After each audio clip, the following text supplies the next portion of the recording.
बोलिए संत सदगुरुदेव भगवान की जय। ये परम प्रभु की वास्तविक इस लीला का जितना हम वर्णन करें उतना ही कम है।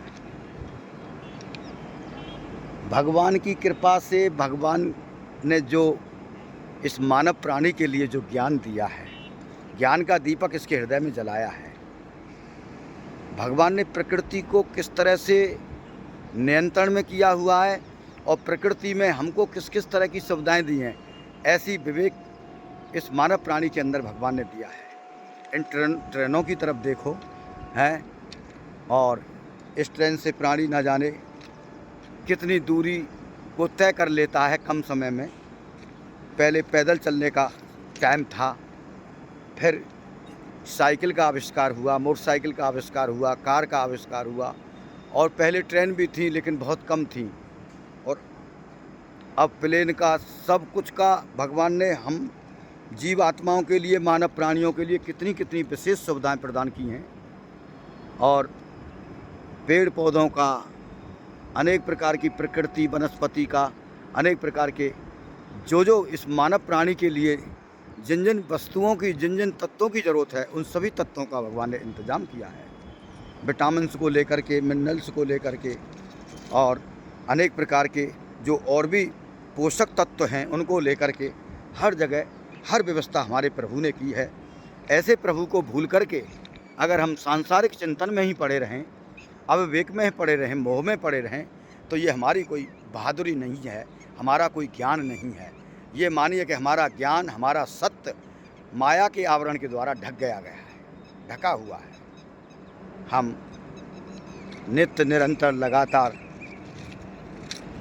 प्रभु की स्मृति में रहें।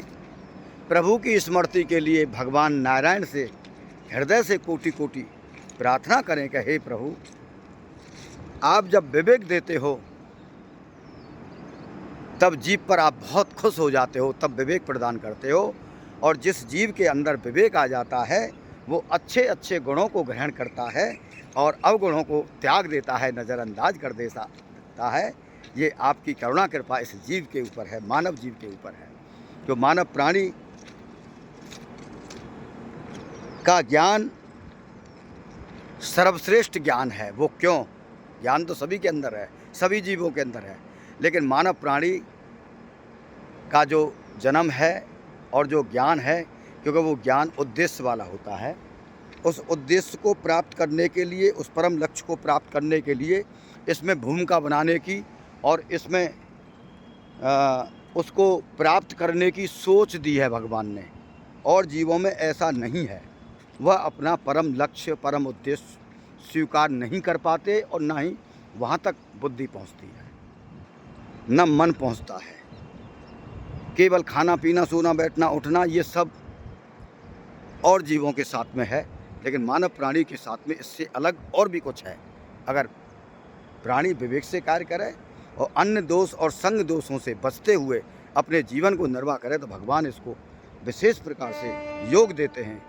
विवेक के लिए, आत्म तत्व को जानने के लिए, पहचानने के लिए, अपने आप को जानने के लिए, अपने गोविंद को जानने के लिए भगवान इसको खुश कर देते हैं। और जब ये अपने आत्म तत्व के भाव में पहुंच जाता है और आत्म तत्व की गहराई में पहुंच जाता है विवेक के चलते, तब यह जीव वास्तविक सुखी होता है, आनंदित होता है। ऐसा